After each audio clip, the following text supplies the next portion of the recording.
Hey guys, welcome back to Vanishing Gates. I'm your host Jay, and as always, we are going to be talking about some cool stuff today. Now, I've been going through this transition phase, guys, of trying to get the podcast format set up. I'm redoing the studio, as you can tell. Nothing is how it should be, and nothing but technical issues. We did record successfully 3 shows yesterday, and I'm starting another podcast project with Matthew Brockmeyer. You guys might remember him. He was the author that was on the show, wrote The Kind Nepenthe, and he is known as the Humboldt Lycanthrope. We'll be talking about murder. It's going to be fun. We also did I should release it, I think, this week, the episode. We talk about the Manson family, and all of that, and it's fun. So, anyway, today I am joined on Skype by Giovanni, and I'm going to ruin his last name, so I'm going to let him say it. Hey, buddy, he owns hauntedcrap.com. And I have not had enough coffee. How are you? I'm doing well. How about yourself? Not too shabby, man. So, you run this website. What inspired you to sell haunted items, and how does one even come across that idea? First of all, because it's a really interesting concept to me. We get those questions all the time. We get emails, a lot of stuff even through Facebook. Essentially, we didn't really want to do that. It wasn't like something that we decided one day, let's open a website and start doing this, and then just start collecting items. I started back out in California. I live down in Florida. And this was, over 10 years ago, and I started investigating out there. And I worked with a couple different paranormal groups out there, just kind of joining their groups here and there, just kind of doing certain things. And what ended up happening was, over the course of a period of time, we created our own group. So we were known as RIP, which was Researchers and Investigators of the Paranormal. Okay. And we basically did a bunch of investigations down in California. We did a lot of stuff down in Boyle Heights. We did Linda Vista. We did it more of a hobby kind of thing, and it kind of grew from there. And over the years, we started collecting items. We've been, when that show came out, Haunted Collector. Oh, the John Zaffis, I think is what his name is. Yeah. We thought it was funny because we've been doing this for years prior to the show, And we never thought about selling or giving away or anything like that, any of our items. We've worked with other groups, throughout the years. We've traded items, And the big thing about the community and paranormal investigating, you want to get the most amount of activities you possibly can. You obviously want to get as much evidence. So the past year, we've been kind of just toying around the idea. We have lots of items that we've collected throughout the years, and there's a lot of people that asked to buy them. So we said, why don't we just open up a website? And it was kind of a joke. And so we started kind of doing that, and and we don't really want to flood the market. We're not out to make millions of dollars or anything like that. It basically, the money is used to buy more equipment. It's used to do certain investigations. Just a week ago, we were up in North Carolina for an investigation up there for 3 days. Okay. Well, it gets expensive, plane tickets, transporting all their equipment. So, that's basically where the money's been going. It's just kind of to help, continue our research and have fun with it in a sense. Okay. That makes sense. You gotta fund it. You know what I mean? It's not going to make itself money out of nowhere. So what got you into the paranormal, and how long you've been investigating? Let's go back to your transition into where you're at now from where you started. So how did that come about? Back in the late 2000s, I opened up a haunted attraction. Okay. So we did, fake stuff. I'm building one right now, and it's a nightmare. I have some contacts for you out there. Oh man, I'm part of a really good group online. If you've never heard of Haunters Hangout, you need to check them out too. I'm actually part of that group. Oh, dude, how do we not run into each other? I'm always on there. I'm always stalking Alan Hopps's videos, man. He's got to be frustrated with me by now because I'm always trying to watch his shop hangout and just steal his ideas because he's brilliant. Go ahead, sorry. You're good. No, I started back, I want to say 2004. There was a haunt, very big haunt up in the valley, San Fernando Valley, called Spooky House. Okay. And it was an owner of, his name was Bob. He passed away a few years ago, but when he passed away, I bought him out basically because his wife inherited everything. And she didn't have the money to keep it going, didn't really have an interest in it. It was all Bob, So we purchased basically everything from her. We have all his trailers, everything, and that's how we basically started operating. But when you're in that kind of a field, and you're dealing with, scare actors and, we're building props and everything, then people start coming in. You start meeting people in the paranormal community, and and I'm young. I was in my early 20s at the time, and that's where I kind of, I was interested. Ghost Hunters was out. I mean, it was just one of those things where you're like, oh yeah, I'd love to join your team, Taps. But, so we decided. I decided, I was like, all right, I'll go on a couple of investigators, or with a couple of investigators. There was actually the first group I ever went out with was called BHPP, Boyle Heights Paranormal Project, I believe. And they were basically, they're the ones who run the Linda Vista Hospital, which numerous, big time, paranormal investigating groups have been there. So I got to get in there. I got to, research with them, and it was a lot of fun. And again, it's something to do. It's something to kind of get out there. It's not going to the bar, I don't know, man. You can be haunted by ghosts, or you can be haunted by spirits, and I usually choose the spirit route. But either way, you're going to find a lot of booze and a lot of spirits. But it was just one of those. That's how I fell into it. Over the course of the past, the years following that, I was approached by a few different other people that were more of a secret kind of group, and that's the group that I'm in now. We don't have a website, we don't have a Facebook account, we don't have anything. We basically go off of word of mouth, and that's it. There's a reason for this. About half the group are very they want to remain anonymous. They don't want to put themselves out there. They're lawyers, they're doctors, they're influential people in the communities, from here in California, and they don't want to be in the spotlight. Yeah. So we've kept ourselves kind of like under the radar because we really don't want to be known. We don't want to be on TV. We don't want to, it's not for publicity. It's nothing. We just like to do it. And so that's basically why we've kept ourselves that way. And I think that's why a lot of times when we're dealing with certain clients, we call them clients, but certain people that we deal with or we go and investigate, they like us because we're not showing up with 15 vans and our logo plastered across the side of the van. And, we're not posting on Facebook going, hey, we're investigating in this town at this, we don't want any of that. We don't do live feeds. We go there, we investigate, we try to find if we can debunk it or not. The whole, was that rule of thumb? What's the difference between a ghost hunter and a, and a paranormal investigator? And honestly, I think it's a wise choice, especially considering the certain hostility atmosphere I've experienced lately in the paranormal community. I've made some really cool friends doing this show, and I'm not a ghost hunter, man. I've done a few investigations. I've gone squatching. I do the show about everything. It's not just about ghosts, and it just, I don't know. Sometimes the community that we're a part of, because technically I'm a part of this community, it can be pretty. Just as well as I do where I stand on that whole matter. Yeah, I'm not going to go into any more detail than that. I'm not even going to go into it. I'm trying to recuse myself of situations like that, and my Irish just gets up way too fast, and I get too into things that I'm not part of. Well, I'm part Italian, so I speak with my hands and I speak loud, and sometimes that gets me. Yeah, I gesticulate violently. I'll get my Irish out, pretend to box things out. Oh, you guys! I have pretty good self-control when it comes to my fists sometimes, but man, my mouth gets me in a lot of trouble, so... I'm in the same boat as you. Same boat. So, but yeah, I don't even want to get in with those guys. Honestly, I have nothing to say to them, and I know you're on the same page about it. But I've never spoken to any of them, so I don't know them. You know what I mean? And I'm going to stay out of it as much as I can. So I don't know. I'm going to get flacked just for having you on the show, I'm sure. But it makes no sense that you got flacked at all by these people. I don't know any of these people. Yeah. I've never talked to them, never met them.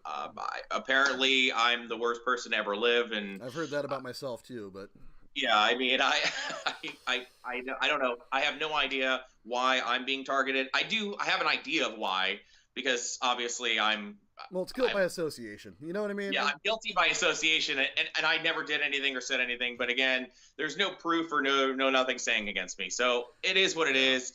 They can say whatever they want. I don't mind. I really don't care.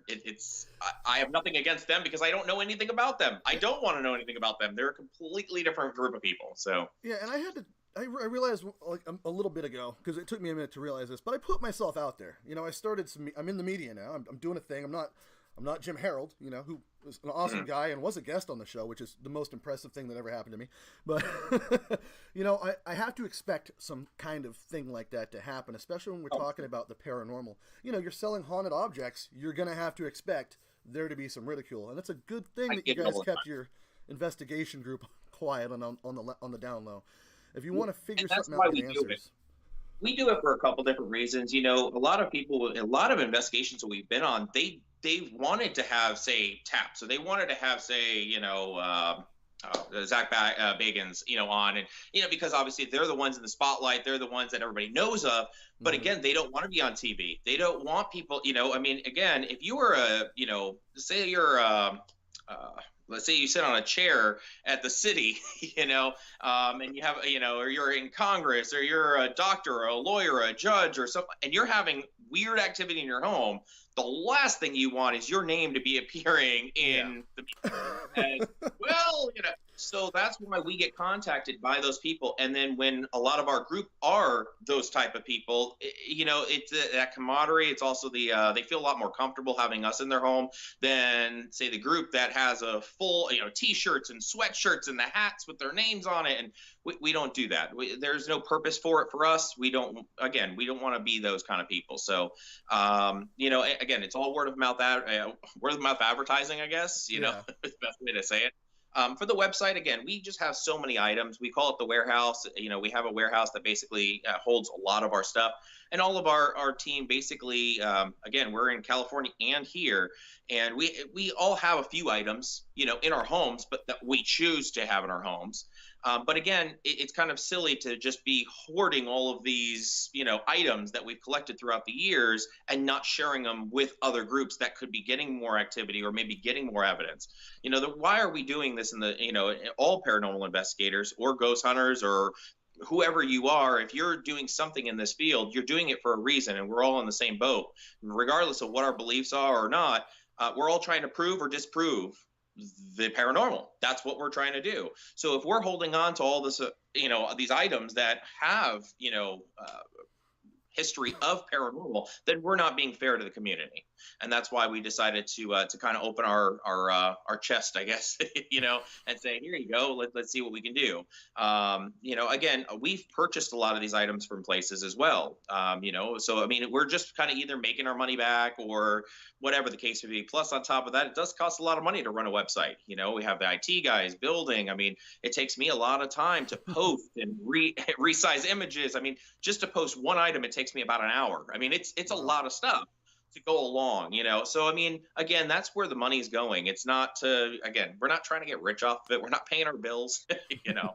But you know, so I mean, there's two sides to it, and you know, we enjoy it. We like what we do, and I don't know. Yeah. So what was the first item that you would say was haunted that you guys, how does an item even become haunted? This is something that I've always wondered about. And I'm not trying to be, I'm a skeptical believer. So I'm like open-minded for everything if I see evidence of it. I just don't know, because I wouldn't understand how an item becomes possessed. But I know a lot of people, like the Warrens, had a museum of haunted things. And, you know, you hear about it all the time. Zach Bagans has his haunted museum thing now. And the Traveling Museum of Curiosity, or whatever they call it, the guy and the gal that run it, they have that weird idol thing. Seem like nice folks. I think they do Planet Weird or something like that. I don't remember what their website is. But what was the first item you came across, and how do you think an item gets possessed, I guess? All right. So how an item gets possessed, I would, or attached. There's so many different terms. They attach spirits. There's multiple different sayings on how. To answer you truthfully, I don't think anybody knows. No one knows how it happens. I mean, what is the afterlife? How are these things happening? Is there really life after death, or what is going on? I was a skeptic for the longest time. I thought it was a big joke. You know, I thought people just want to see what they want to see, and they believe what they want to believe. But, you know, by doing this so many years, I've seen stuff that I can't explain. And the only thing I can do is call it paranormal, because it's not normal. So it's obviously the opposite of normal. You know, right? That's why it's paranormal. Am I saying it's a ghost? Not necessarily. But in the same aspect, there's a lot of times when you have, we do these investigations all the time where we'll have females, and then we'll take the female out of the room, or maybe we'll go on an investigation where there's only 3 guys. and we have a doll that's sitting there in the corner, and we're asking the doll questions, which is kind of silly if you really think about that. Yeah, three guys in a room playing with a Talking to a doll. doll. You know? Paranormal tea party. But you ask you're asking the dog, oh, we're investigating, again, passing the time here. But, as we're asking these questions to that specific doll, and you get an answer on your digital recorder that is in a female voice or a young female voice, and it answers your question, that's where it really starts getting interesting. I think certain items, this is my belief. I don't think that this is the truth. It could be disproven later down 30 years from now. I have no idea. But my idea is that I think that when a spirit passes, they attach themselves to the thing that they like the most or something that they remember. I believe it's kind of a lot like of a dream. If you go through your entire day and then you go to bed, you go to sleep, in your dream, you might dream about something that you saw, even if it was for a fraction of the day, for 5 seconds, you'll incorporate that into your dream. And I think that's just a lot that would happen when you pass. When you pass, your brain basically, people say their lives flash before their eyes when they pass away. Well, when that happens, I think they attach themselves to an item. So if it was a child that maybe played with a doll quite frequently or really liked it or whatever the case may be, and they pass away, it attaches themselves or maybe hangs around that item because of they're not ready to cross over for whatever reason. Mm-hmm. Again, I still don't even know if crossing over means anything. I have no idea. I don't think nobody really does. I think people have ideas, people have beliefs, people have religion plays a big part of it. If you're very religious, you believe in, heaven, hell, you go through the pearly gates and you end up in heaven, or, you get condemned to the, gates of hell. But again, what happens, where's all these ghosts? So they're just not ready. Do they have unfinished business? No one really knows for sure, but that's why we investigate, to find out, maybe have a clearer understanding of it. Yeah. That's what it's about, right? Yep. We don't have the answers. That's what we're looking for. So. Right. As in, like, first item, we've done so many investigations. At one point, I think it was about 5 or 6 years ago, we were doing probably 3 or 4 investigations a week, and that's when we kind of slowed down a little bit. We were on Facebook for a short period of time, and that's when we decided, like, we have to get out of it. Mm-hmm. And that, like I said, that was 5, 6, 7 years ago. I'm trying to remember back. I wouldn't even be able to tell you what my first item that we found. How about the first memorable one? Like something that's super freaky that you can't explain, that you just had to get rid of it, kind of thing. You know, anything like that?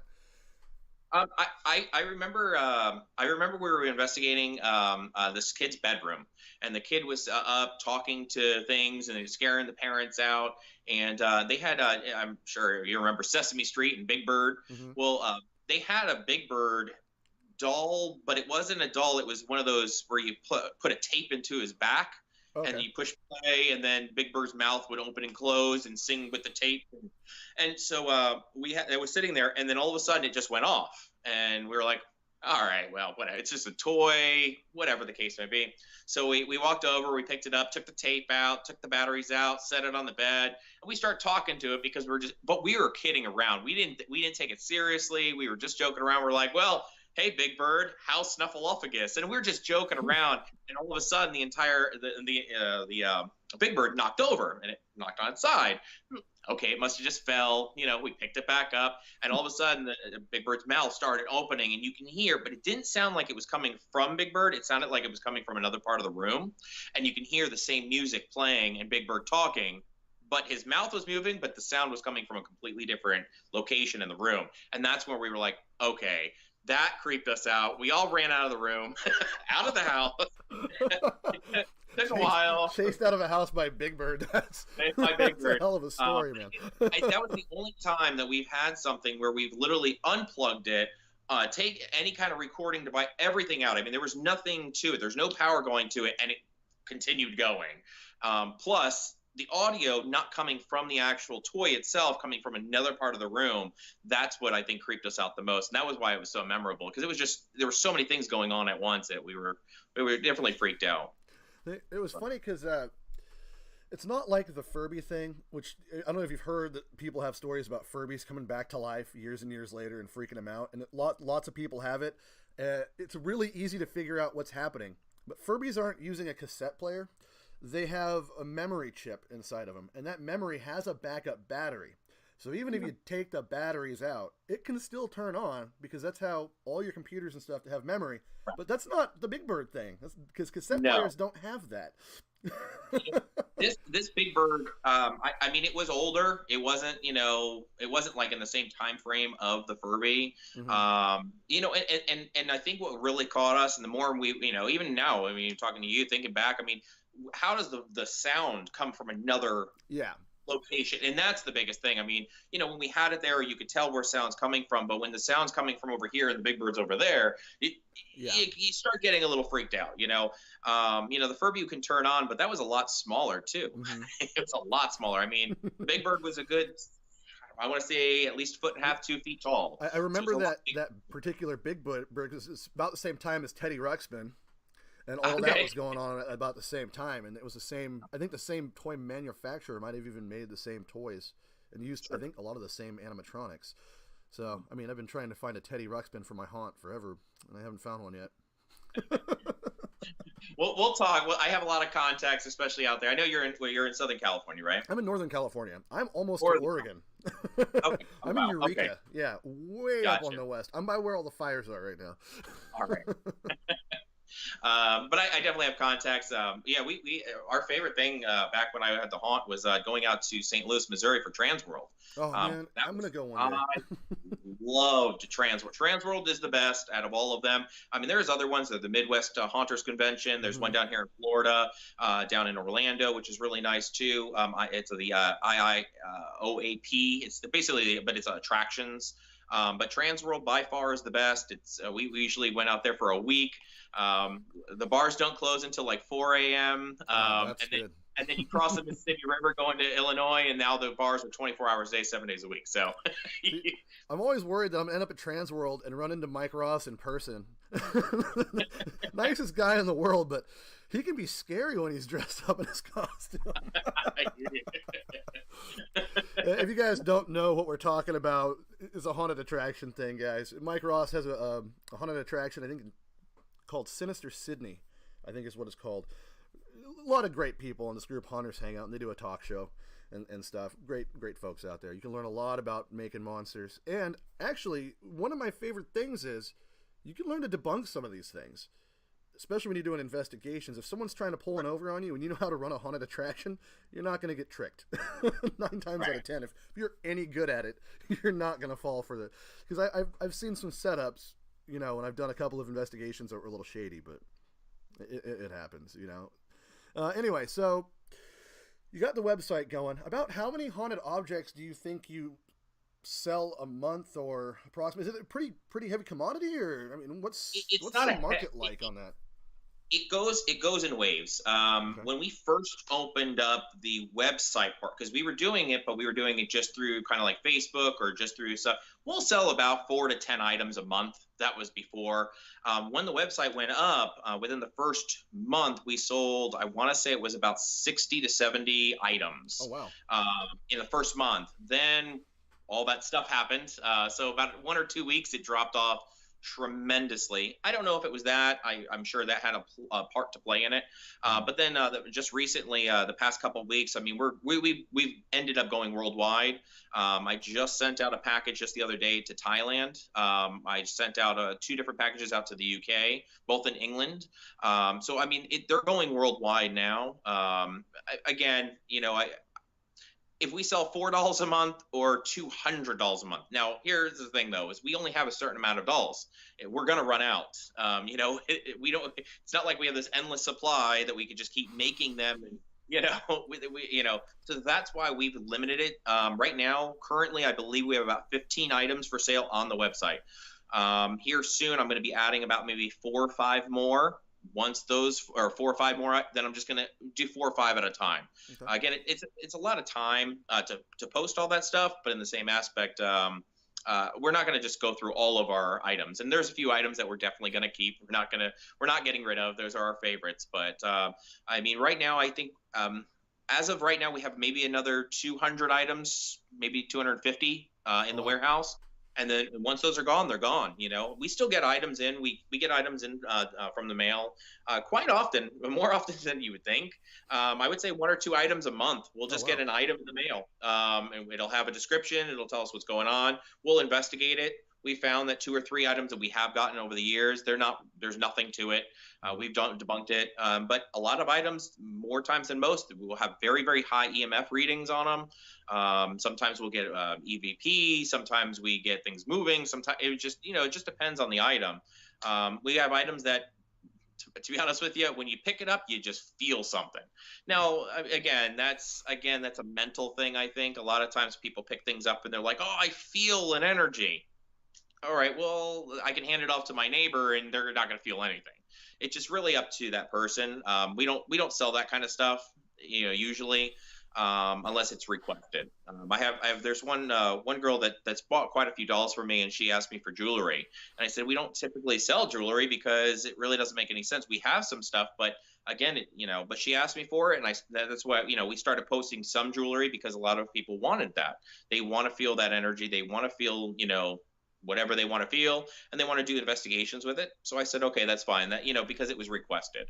Yeah. But again, yeah, we're gonna run out sooner or later. It's not like So, but you do have people sending you stuff. So how do people contact you? Is there a way that if okay, so guys, if you're watching or listening and you have haunted stuff, I'm sure you can send it to them. So how do they go about doing that? just go to hauntedcrap.com. They can email me. We give them the address, over that. But basically, what it is we don't want to accept everything and anything. We're not we're not a Goodwill. We don't a lot of times when we accept things, people send us stuff. They contact us first. They tell us what's going on. They say we know that this is what it is. We didn't have any activity beforehand. There's certain keywords that we hear and we're like, okay, go ahead and send it to us. It's not like you call us up and you're like, hey, I have this thing we want to send you. Okay, like It's a it's bag not of bills. Haunted bills. I show up at the office and I have 200 boxes at the front door and they're all full of Furbies. It's nothing like that. Oh man. We actually have this one item that scares us. We've never opened it. We call it the box because really, what else are we going to call it? But it's a small little wooden box, and it was wrapped in a rosary. The rosary was glued to the box, and the whole box is basically sealed shut. We can hear stuff in it when we shake it, but we don't want to open it. We're too scared to open it. Send it to me. I'll open it. Yeah. That is exactly what I'll do. I will be Zach Baggins with a Dybbuk box and just open that sumbitch and see what happens. I have no concern. But when we received that, we don't know where it came from. We know it came from New York. We know that we got it in the mail and had a letter to it. It basically described how they knew about us. We did an investigation probably about 6 months prior to receiving this, and it came from the same zip code. So it had to have been a friend of the person that we did that investigation for. They heard about us, and that's why they sent it to us. But we've never opened it. We have it listed on the site because a lot of people do like that whole idea of, demonology and doing like you, open it up and see what happens, I'll put it right here on the desk and do a live stream on it. I don't even care. Now, in the same aspect, is it haunted? Don't know. It's definitely creepy. Well, it's creepy. It's creepy. Why would somebody spend the money to send that all the way from New York to here for no reason? You know what I mean? That doesn't really make any sense to us unless they really did truly want it gone from there. Now we have 2 different mediums that have looked at it. The first time when we got the box, we thought it was a joke. Really, it was creepy, but we thought it was a joke. We just put it in with all the other stuff and just left it there. And we had a medium come walk through.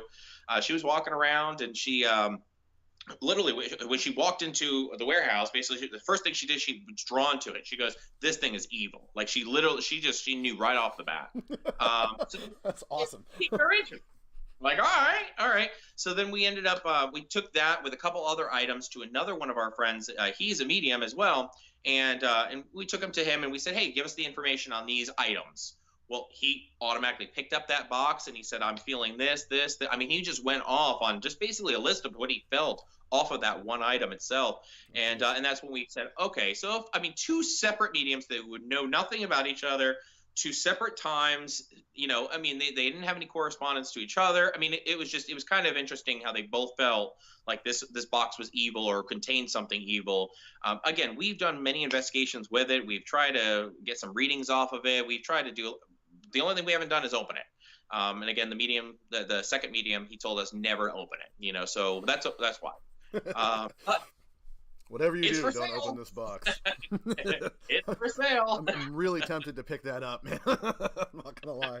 I think it'd make for a great. I'll make a big old how-to about it for months and months and months, and then do a live stream, sucked into a portal to another dimension. Oh, that'd be my luck. They wouldn't want me there.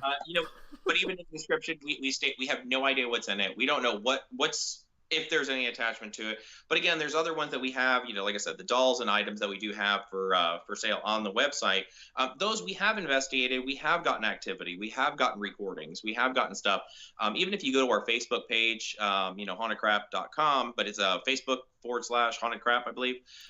If you go to there, you'll see videos that some of the people who have purchased from, us before, they're getting recordings, they're getting audio, they're getting all kinds of stuff. The gentleman, I'm just not going to mention his name right now because of all the stuff going on. You can see videos, from him and some of the investigations that he's done. You'll see, EMF detectors going off. There's Boo Bears, the Boo Scare Bears. Those are going off. I mean, again, you're seeing all of that stuff. I'm not creating these videos. These are the people that are buying it and then sending me the video, and I just post it. Yeah. So I mean, there it is. But again, we can't guarantee or not guarantee that anything's going to be haunted. You legally can't either. I mean, I think there's actually a law stating you can't guarantee something is haunted. I'm not even aware of that, to be honest. I think it was a big thing on eBay back in the day when people first started really getting out there. There's something, I think that it was like right after the Dybbuk box thing was first purchased, before Zach Baggins bought it. I think there was actually a big how-to. It might have just been an eBay thing. I don't know, but I thought there was some kind of that. I know they have that on eBay as basically if you're posting something on eBay that's supposedly haunted, you have to put a disclaimer saying that it's I guess it's for entertainment purposes only. Yeah. Because it's not a tangible item. I guess you're buying a tangible item, but it's supposedly you're creating a bigger story to it. Yeah. I don't know.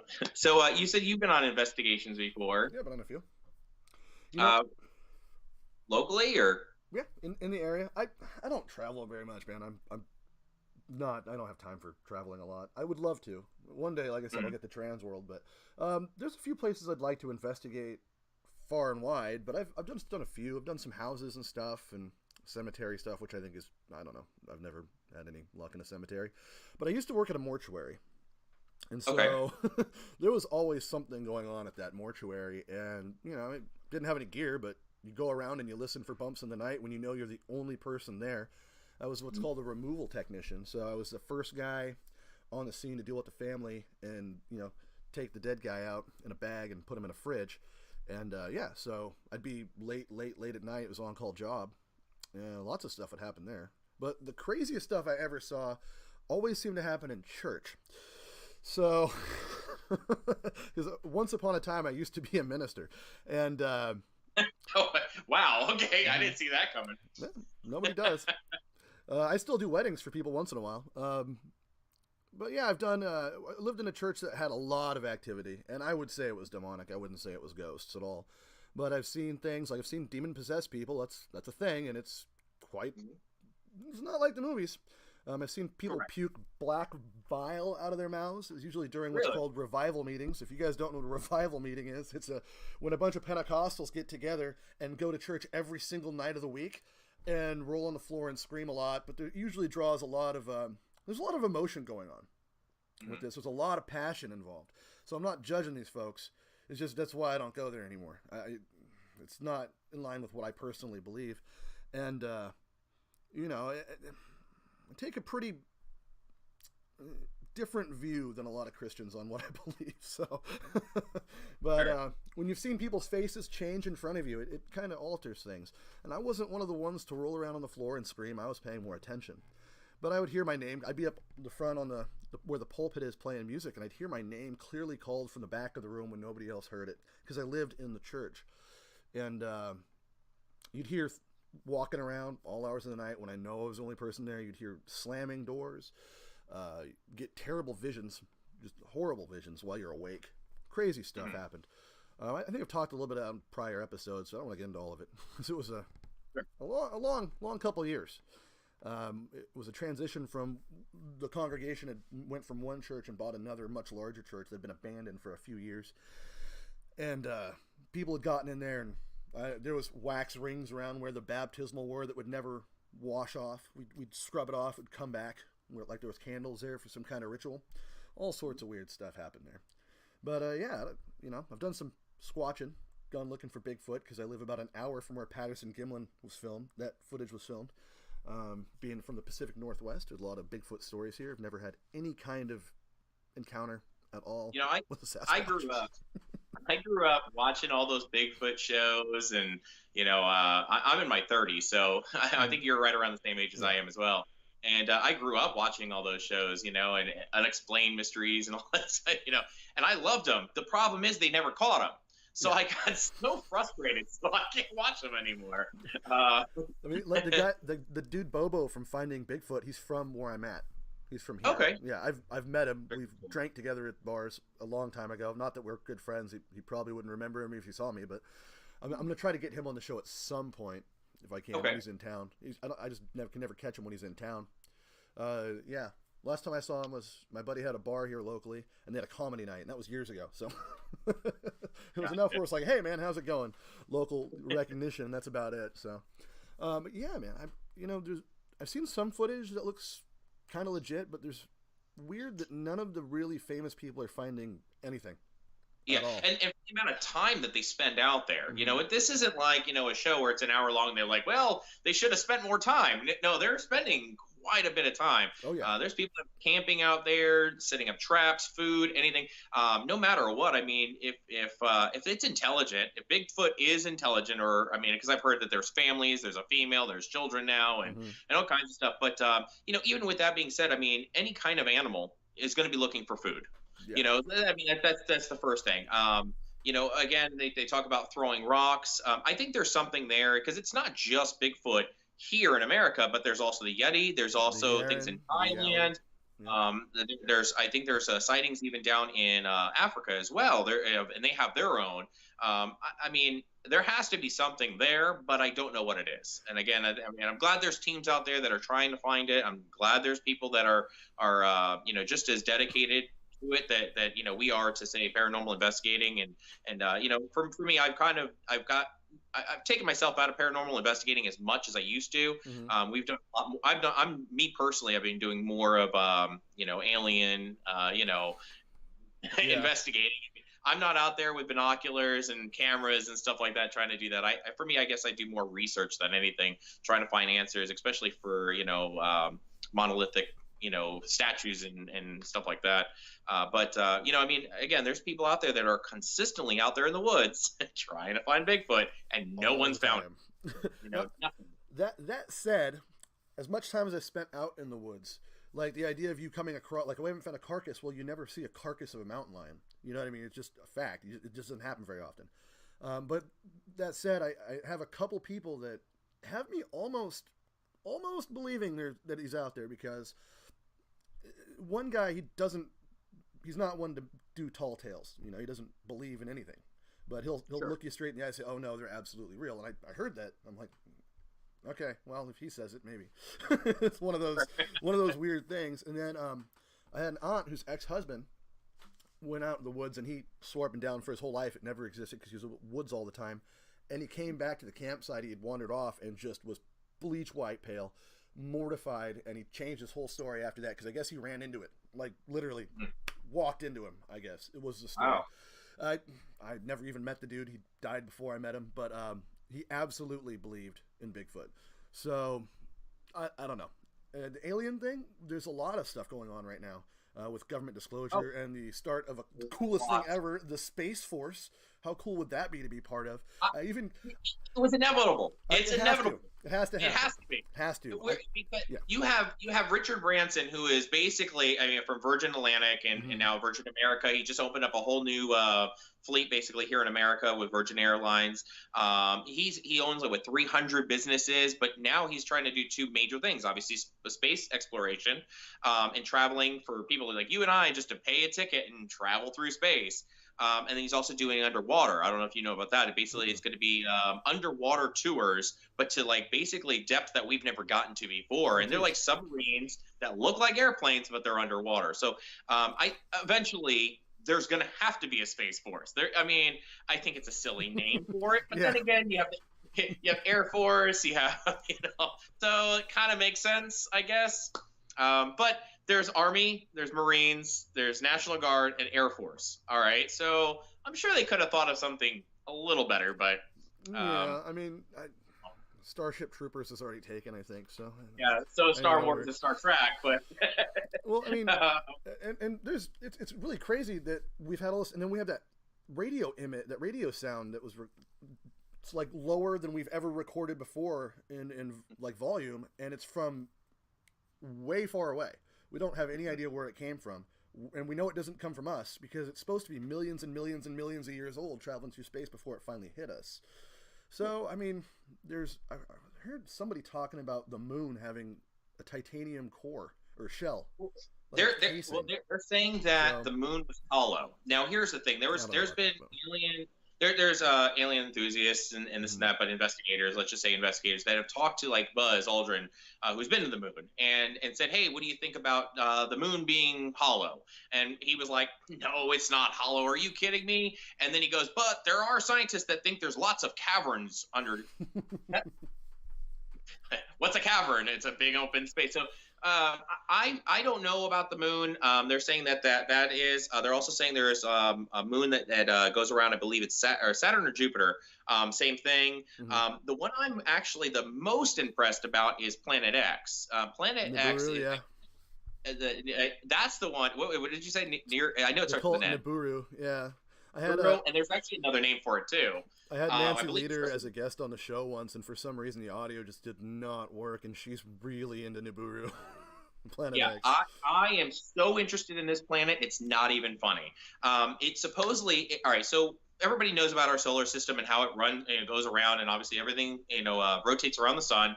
We have the 8 planets now, not the 9, because Pluto's not really a planet, but now they're saying that it might actually be because it's not that it was actually out. But if you can imagine, the sun and how everything orbits, instead of it orbiting around the sun, this actually takes a long, oval kind of trajectory or whatever you want to call it. But it only circles around us every 3,600 years. Well, if you go back 3,600 years, that was around the time that we started really getting a lot of technology. There's a lot of things that were happening in the ancient alien type of, world. A lot of new cultures and languages were coming out around that time, religions. Again, I'm really interested about that. And supposedly it's supposed to come back around and come close to us about 2060. So we have another, 40 years to go, and we'll find out. I mean, if it doesn't crash into us and send us all into oblivion. I don't think it's going to do that. I really don't think it's going to do that. But I do think, but a lot of hypothesis is that planet has life on it, and it does, and that's why we haven't really seen anything for a while. Is because that planet is obviously so far away. There's also the comet Apophis. Apophis is basically a comet that was supposed to be in our asteroid belt, and that asteroid belt basically it doesn't actually follow the belt anymore, and it's been going around, and it's supposed to be hitting us in 2024, but it has to go through a keyhole. You can do a lot more research on that one. I mean, there's a lot more to tell on that one, but it's interesting. We're gonna have to do another episode where we just talk about aliens, man. I'm telling you, I have theories about what the asteroid belt is. Because space is so huge, right? Mm-hmm. Why is it that there's only this one line, basically, of asteroids that just keeps going in the same direction? That makes no sense unless it used to be a planet. Yeah, I don't know, man. I've been tripping over the whole Göbekli Tepe thing. That whole Yeah, situation. so that's the oldest right now. That's the oldest that they found. Yeah. That makes no sense to me. I mean, and that goes. They were saying that goes around the time of the prehistoric, or even before prehistoric, I believe. Yeah, the end of the last ice age, the very end of it, like 10,000 plus years ago. So they're also thinking that that's where Noah's Ark is, because that was supposedly where Noah's Ark after the ice age, which was the Great Flood, or there was a Great Flood. Obviously, everybody had to go to an ark. But right after that, civilization had to restart. So they were thinking that's where it really restarted, was that. So they're talking about that Garden of Eden. You know, that's why there's so many different depictions of animals on all of the different pillars, because they were trying to rebuild their civilization. Well, this is the thing. I mean, that's the time frame that when we learned in school, there was no writing. Basically, we were carrying around wooden things and dragging our women by hair and supposedly. Supposedly. And somehow we got these multiple ton pillars and chiseled out and wedged them into the ground and built this civilization all of a sudden, when we're supposed to be living in caves and eating bears. I don't know, man. Chasing woolly mammoths, probably still fighting T-Rexes off or whatever we were doing back then. And yes, I do believe that dinosaurs and humans coexisted to an extent. We still do, to an extent. There's alligators. They found the human footprint next to the T-Rex. So I mean, right there, that's kind of the smoking gun right there for me. They found domesticated species of dogs inside of dinosaur bones, like in the stomach area where it would be. So I mean, there's no point there wouldn't be. Yeah. Excuse me. But yeah, we could do a whole thing on aliens, and Ancient Aliens. I love that show because aliens. Yeah. Yeah, I love that show. I love doing the research on it too, because I mean, it's where we came from. History always repeats itself, and I think the more information that we have, the more education that we we learn, the more we can move forward. But yeah. What's your next question? Come on, shoot. Man, I don't even know now. We're all over the map, bro. So hauntedcrap.com is the website, correct? Correct. So hauntedcrap.com. We've gotten some flack from the website name. Again, we're not trying to run a business. We are, but we're not. Yeah. We were gonna call it haunted shit, because it's like, hey, what do you want to do with that shit over there? I wanted shit over there. Again, we just didn't name it haunted shit, so we named it haunted crap. We think it's funny. It's just a name. Think about it this way: if somebody came to you about 40 years ago and was like, "Hey, we're gonna name a business Google," you would be like, "What? The hell is a Google?" What's a Google? You just think it's funny and you just laugh it off. Same thing here. We just named it because it's a name. So hauntedcrap.com. We have about 15 items right now. I'll be adding some more stuff here in the next week or so. I also created a coupon for your listeners. So it's 25% off your entire order. And that's going to be good from now till the end of this month, so the 31st of August. At checkout, you would just use the coupon code, which is going to be 25 gates. All together, 25 GATES. Nice. So that'll be kind of help you guys out and your listeners, and hopefully get some haunted items out there for you guys. Yeah, I mean, I'm surprised that you've even seen exorcisms and stuff like that. That was interesting. I've performed exorcisms, so it's not. I don't do it the Catholic way. It's not a big long fight for me when I did it. But there was a time, man, I used to just be in prayer and fasting all the time. I've gone weeks without eating, just being in prayer and just being alone, talking to God. And it was a different lifestyle. I tell you, it's a whole different ballgame to what I do now. I've been part of two different exorcisms. One, I was kind of about, I'm not really too sure if it really was somebody possessed or just faking it or whatever. And there's one that literally scared the shit out of me. I still have dreams about it. It was definitely something that was very scary. We have a couple items from that as well. After they do the exorcism, we leave some of the items behind, obviously, because they want to keep the home cleansed. So there's crucifixes and stuff that we brought. We donated to the family, but we took some back as well. So we have some of those. Some of this stuff is just really, it's creepy. I mean, when you start seeing people move a certain way, when they literally look you dead in the eye and they break fingers in front of you without even flinching. And you're like, well, are you kidding me? Like, that scares you. Like, So I mean, I've never seen the black vomit. It's foul, and it's I've impossible to clean. It's like tar, and it stays. It's um, not ethereal. and that was one of the things because I've done a lot of research on them and I did a lot of reading on exorcisms that had that before, and that's why I was very surprised to hear that you witnessed it. Hmm. I've heard about it. I've heard that it was one of the most ranking smells that you can ever have. I mean, it just smells like it's not even like death or sulfur. It's sewage It's and hot tar. That's what it smells like. yeah. Sewage and hot tar.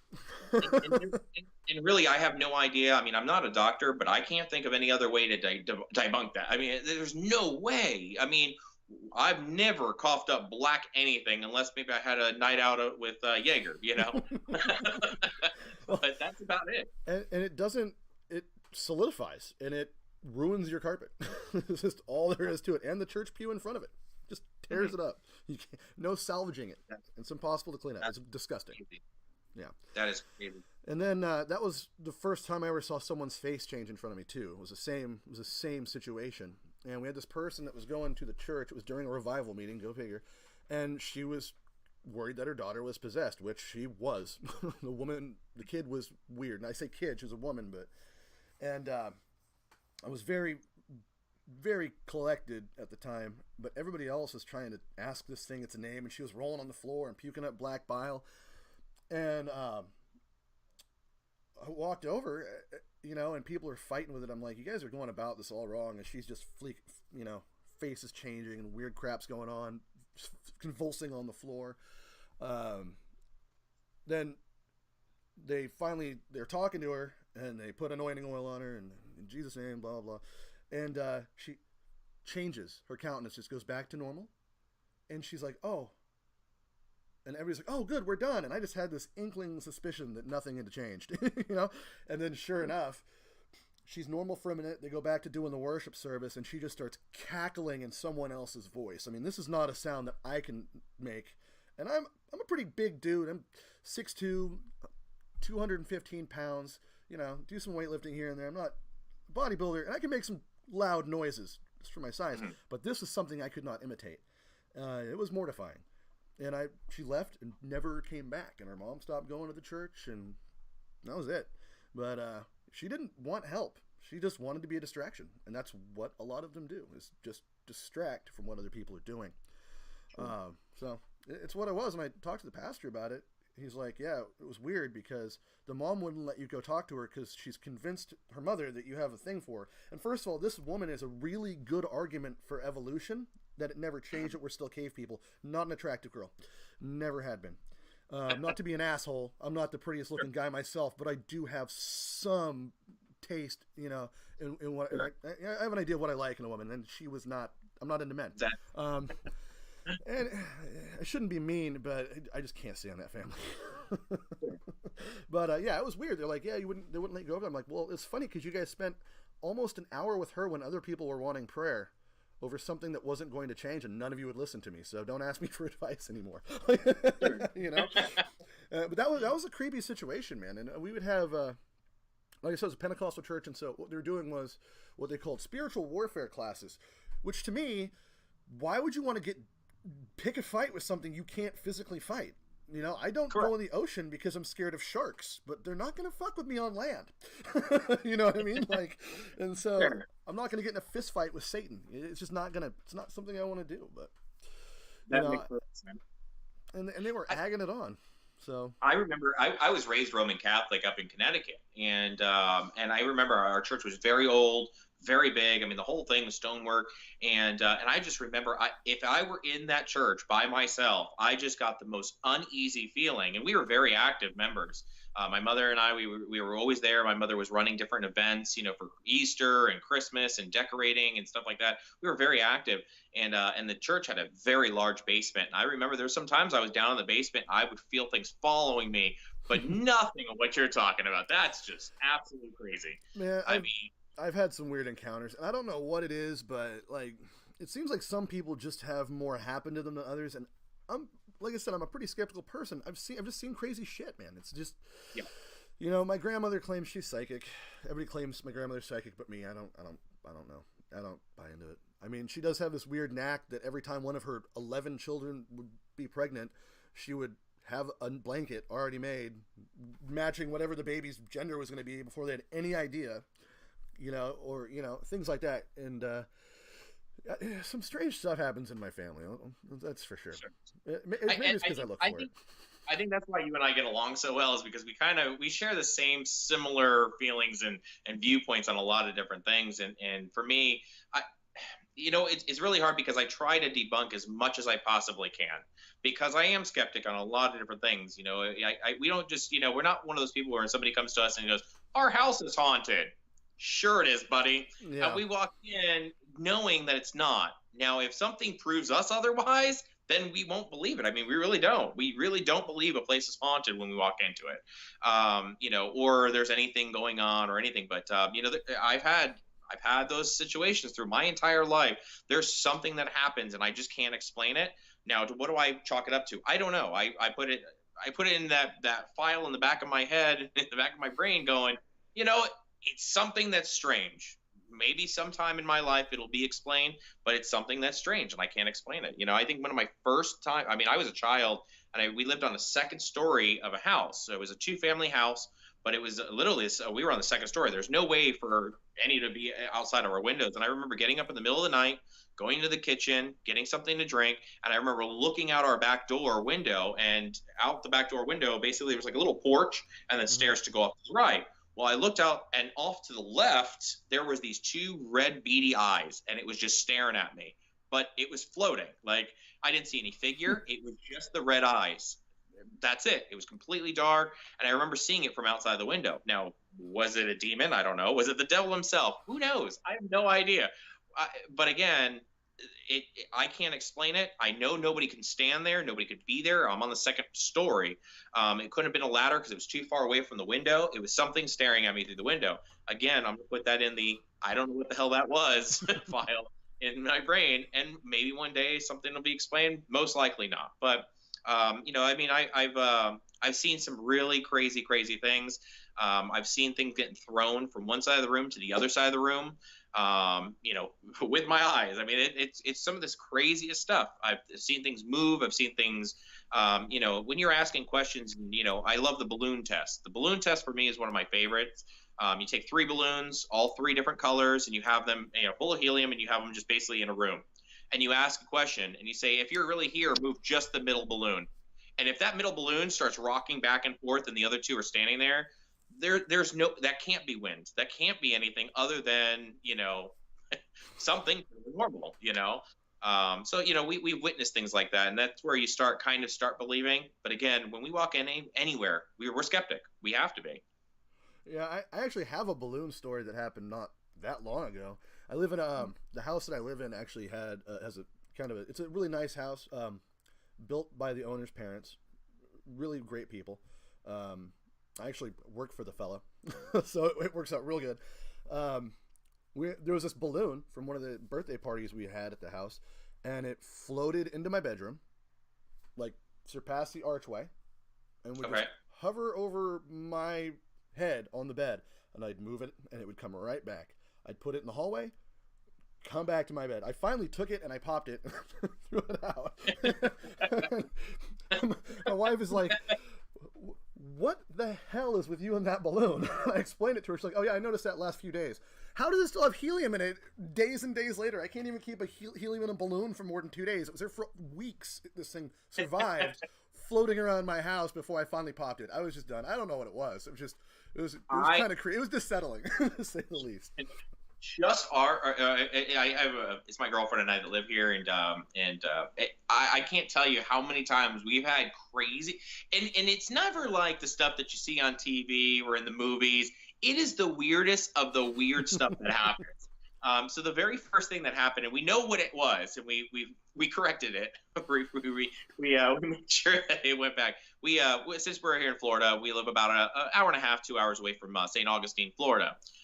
For those of you that don't know what St. Augustine is the oldest city in America. Ponce de Leon came here long time ago, back in the 1600s, 1500s.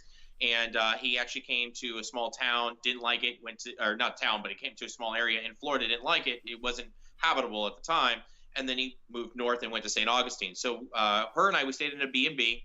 at the seventh oldest house in America on the oldest street in America. Oh, wow. And we were walking down, and now the street is all cobblestone. I mean, the bricks are like this big, and we were walking down the street one day, and because the road's so old, it's all broken to pieces, and just, there's pieces everywhere. So I said, hey, perfect free souvenir. So I picked up a brick, and we brought it home. Within the next week, her and I had the biggest argument of our entire relationship. We almost broke up. I lost my job. A week later, she lost her job.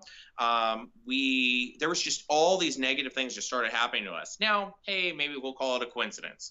Now, we had a friend over, and all of us, we decided that we were going to go down to the grill to go and make some food. So we left, walked outside, start cooking the grill, came inside. Now, right in front of our couch was 3 pesos, Mexican pesos. I haven't been to Mexico forever. My girlfriend's never been to Mexico, and our friend, she never went to Mexico before. So where do these Mexican pesos just come up and randomly sit on the middle of the living room floor? And we've been obviously in our living room the whole time. We were having, we had guests over, so nothing. So a couple nights later, we had a friend staying in our spare bedroom. And was watching TV, turned everything off, went to sleep, and woke up at 3 a.m. in the morning. The TV didn't turn on, but the speakers turned on, and the surround sound. And out of the speakers, it was, "This is what you get." Came out, and so we're like, all right. We've had candles, like the battery operated candles. Mm-hmm. We haven't turned these things on in years. I mean, obviously batteries die, and we'll just leave it there. It looks nice, And all of a sudden, we're sitting there, we're talking about ghosts, we're talking about paranormal, and I was like, if something's paranormal here, do something. And all of a sudden, a candle that's battery operated but turns on that hasn't been turned on in 3 or 4 years, it kind of freaks you out, So we have weird stuff like that. We found plugs, like the plugs to go in your car. I mean, we found some really weird stuff. Recently, because I've been bringing all these dolls and items and stuff from the warehouse and having them here at my house, basically I fell asleep on the couch last week, and my girlfriend was sleeping. We have a big L-shaped couch, and I'm sleeping on one side, she's sleeping on the other, and we just fell asleep. And I remember being woken up by something charging me and like coming over and grabbing me. And I woke up and nothing's around me. I mean, and it happens so frequently. I mean, it's not like, oh, okay, well, maybe I just had a bad dream, or, oh, it happens so frequently that you have to start believing, like, oh, there's something around here. I don't know which item it is. I don't know what spirit it is, but there is something that screws with us and leaves things for us to find. But again, it's not $1 million. And Yeah, any ghost wants to leave me $1 million or more, just come on over. You can hang out. Hey, I don't care. I'll take $20. Just leave me $20 somewhere. Leave me a 6-pack of Bud. I don't care. I'm happy. Beer distribution ghost. That's my kind of haunting. Came home and my fridge was full of beer. Damn. Ghost strikes again. Damn you, ghost. Where are the aliens that do that? Bigfoot. Did you? Oh my gosh! So there was an episode. I'm sorry to go back to aliens, but when you said that, did you see the Ghost Adventures episode where I guess this man was killing the aliens with a sword, and the aliens are really invisible? It put a whole spin on like my whole idea of what paranormal is and ghosts and everything. Apparently this guy and his wife live in this house, and the aliens were coming and they're invisible, but then they'll make themselves appear, and then they have like this technology that can lift her out of bed, and they try to abduct her, but then he grabs his sword and kills them, and he's killed multiple different aliens. You have to look this episode up, and maybe we'll do another episode or something with you. Yeah, I'm going to have to watch that, because honestly, I don't watch much television at all, so I haven't seen anything. We're not going to go farther into it, because it really made me think about paranormal ghosts and entities and everything, because of the simple fact that what if they're not ghosts? What if they're just aliens and they have and they're invisible and they're doing experiments on us and moving crap around and whatever the case may be? But hey, it could be. We don't know. I don't know, man. I've seen a ton of shadow people. People think they're interdimensional creatures and maybe aliens. So, that happens. watch that episode, and we'll talk from there, and you'll see what I'm talking about. Have to check It's that crazy. Out. It's another idea, it's another concept, it's another hypothesis. So, okay. But yeah, I mean, I'm trying to think of different stories and stuff to tell you that we witnessed. We did an investigation out in California underneath a bridge in Los Angeles. That I guess this guy he kidnapped a little girl. He raped and murdered her and left her underneath this bridge, like right by the water, by the LA River. And we did an investigation. I forgot the girl's name. I don't even want to say a name because I don't remember, but we did an investigation out there, and there was about 12 of us, and it wasn't my group. I was with another group, and we were just investigating, asking questions. We were not getting anything, and all of a sudden it starts just raining, and it was just very uncomfortable. And just the whole night, and finally I remember walking over to a section where it was just dry, so I wasn't getting rained on. I sat down and I was like, listen, hey, we're all going to probably leave here because we don't know if you're here or not, but if you're here, just do something. Just to let us know that you're here and you do appreciate that we're at least coming to visit and try to find out who you are, more, information about you. And right after I said that, there was a light that was basically, it's a heavy light. I mean, this has to be at least 100-pound light. I mean, it's huge. And it was sitting on the, on a flower bed, but it was a good sized flower bed. So there was no way. And all of a sudden this thing just knocked over and rolled all the way into like the middle of the walkway. Huh. I mean, there's no way that this thing could have moved. I mean, it wasn't windy. It wasn't anything, but things like that. I mean, when you see big objects like that moving, when there's doors opening and then closing, and when you see that kind of stuff, then you actually, that's the stuff that you can't really debunk.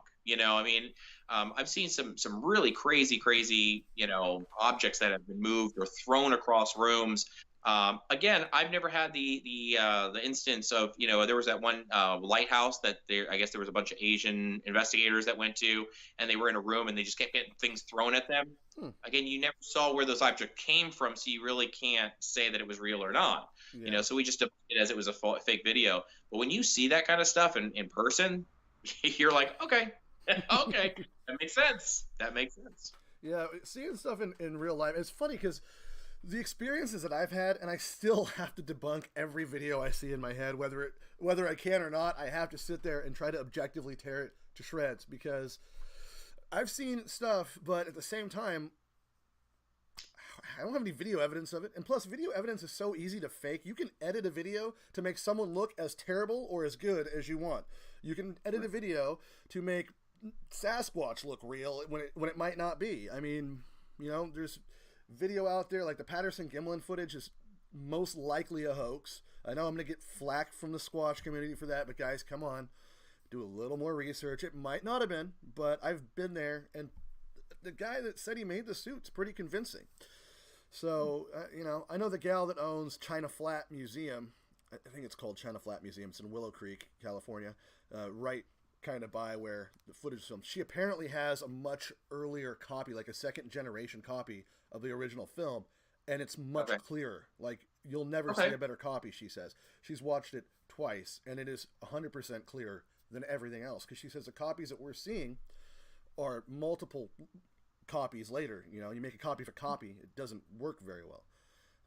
But she says that footage is absolutely convincing, but she just won't show it to anyone or get it put on this DVD. And that's what it's like, that's what's so weird about it. It's like the same thing with the two other big ones is Christopher Columbus and where he's really buried. The one place that says that he has the remains, they're like, well, we know it's him, so we're not going to let you test it. It's like, really. And then obviously the Ark of the Covenant. It's sitting inside of a church with a Buddhist monk that sits there and guards it at all times. But we don't want anybody to know it's really there. It's here, but we know we can see it, and no one could go and make sure. Yeah. So I mean, it's the same thing. Well, there's a reason for that. I mean, that Yeti scalp that they had in Tibet, they finally let someone test it, and it was a yak skin. So, maybe, it's. I don't know, man. It's so hard to. There's got to be other things out there aside from us. I mean, we didn't think gorillas existed until the 60s. Like, thought they were fake. They were like the Bigfoot of Africa at the time, and now we know gorillas are quite real. We didn't think pandas were real for a long time. There's pretty good footage I saw from this year. It looks like a guy actually caught a Tasmanian tiger on film. He was just filming in Australia. I don't know if it's real or not, but I mean, there's definitely something there. It doesn't look like a dog. You also have the chupacabra, down in Mexico. There's so many reports. There's reports of people seeing it. They've caught in some weird video of it too. Yeah. There's that one that even Border Patrol was just driving down the a dirt road, and it was this weird dog looking thing. It wasn't a dog, it wasn't a coyote, it was really skinny, and it was identical to what the reports of all these because then the people were trying to debunk that as like, oh, it's a coyote but it hasn't eaten in a while, maybe it had rabies or something like that, or something. But why is it that they're seeing it there, but there's always reports of it for the past 200-300 years? Is there always a coyote that there's just at any given time there's at least one running around that looks identical to that? The one thing I always get the most shit for, and for some reason I can never finish the topic on a show, we've tried pre-recorded ones to talk about it, is fucking Dogman. No matter what, it either flops miserably or something goes wrong in the show. I'm mentioning it just out there, but I can't do a full show on it because everything's going to shut down on me. Just how it always works. We did that, and that was one, and then another one we did was, what was it? It was one of the CIA things, and while we're doing it, I'm mentioning that I'm on the CIA website, and we have a complete computer shutdown during the live screen. Nothing working for the rest of it. We had to do the whole broadcast and everything start over. It was, I can't remember what it was, but we put the episode somewhere, and that was a weird one. So I won't broach that too much anymore, just because I'm pretty sure I'm being watched. All right, so I have an idea. We should do an entire show talking about the most secretive black book CIA undercover things, aliens and everything, and what we really think, and see which one we're gonna get shut down on. Right? Just time it for that and see when it all goes to shit. Well, it was funny because I had a paranormal investigator on, and he was doing, I'm not going to say his name, but you guys can go back and look at the episodes. He was on, and during the show, we were doing the live stream, he was at an investigation, and we just kept having, as soon as he started doing EVP sessions, we just started having weird audio issues, and then it disconnected. We had to talk later when he wasn't at the investigation. Everything was fine. It was strange. So even a couple of the viewers were like, hey, well, what's going on with your stream, guys? And I'm notorious for not knowing what I'm doing, so I have a lot of tech issues. Once in a while, I have a tech guy in Chicago that takes care of most of my stuff remotely. But, I mean, I'm having to teach myself how to do all of this stuff with no real background outside of music, and it's like, I'm going to have issues. But this was it's a little different when it's something like that. It seemed like that would be more on his end then. Well, it was both. It was his end and then my end. So, and then back to his end. I started having microphone issues. Brand new microphone, has functioned perfectly the entire time. As soon as he starts doing EVPs, my microphone shut off, I think it was. I'd have to go back and look at it, but there was just issue after issue, and I'm like, hey, let's just try this again, like when you're home. We'll just talk about what you found. I'll give you time to sort through the evidence. So stuff like that, and I don't know, man. It's hard. You can't say definitely, you know what I mean? It's hard to absolutely prove something. Right. It really is, and it's hard to completely. It's almost impossible to disprove something. So it's even one of those things where even right now, if something behind you or to the side of you flew across and hit you in the head, what was it? Yeah. You know what I mean? Well, it was kind of funny because a little while into the stream, you had your cat walking behind you, and that almost happened while you were sitting there. It was a while ago. I don't have any cats. Oh, that would really have been awkward. It was funny because for a second I'm like, something's moving, because I have you on 3 screens, how my Skype things work with the studio program. So I'm having to look all over, but I see in the tiniest screen is the one right in front of me, and I just see this thing walking up behind you, and I'm like, oh, it's a cat. Okay. Would have been funny if it was a doll just taking a stroll behind you.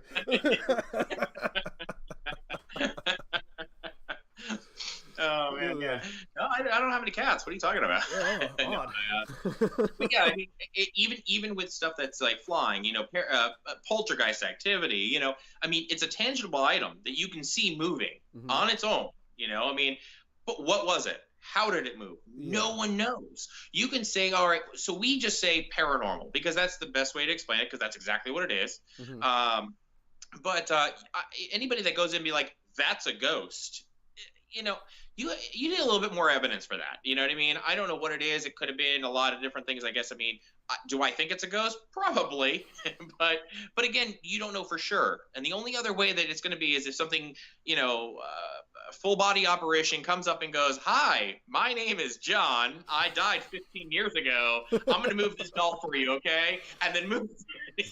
Other than that, really, you can't say it is or isn't a specific thing. Yeah. Other than it's paranormal. And that's the thing too. I get a lot of flack once in a while. Not a lot of flack. I get flack once in a while because I'll be doing a show and like, I thought this was a paranormal podcast. Why are you talking about Bigfoot or aliens? I'm like, what do you guys think paranormal means? It doesn't mean ghosts. I'm not a damned ghost hunter. Everything. You remember? It means everything. Yeah. And that's why, for me, I'm into a lot of it. I mean, there's some certain things that I'm just like, really, come on. But then there's other things that are like, I mean, they're interesting. I love talking about aliens. Aliens are my number one thing. You talked about religion. I'm not religious really in any way. My girlfriend and I, we have a joke even with her family.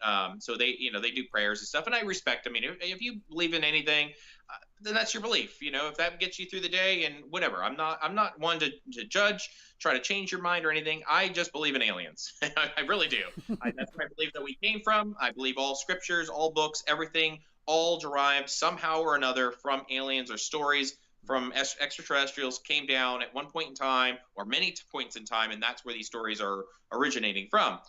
So the joke is that they're like, oh, thank God. And I'm like, thank baby alien Jesus. I mean, if it makes you feel any better, I mean, biblically, Jesus is kind of an alien if it makes you feel any better in a way, So, but again, I think that story all derives from something. I mean, mm-hmm. have you ever seen what's that movie? Zeitgeist. Incredible movie because it basically proves and it shows you like the back history of, all right, well, you have Jesus who was 27 years old, had 12 disciples, who was the Son of God, the Lamb of God.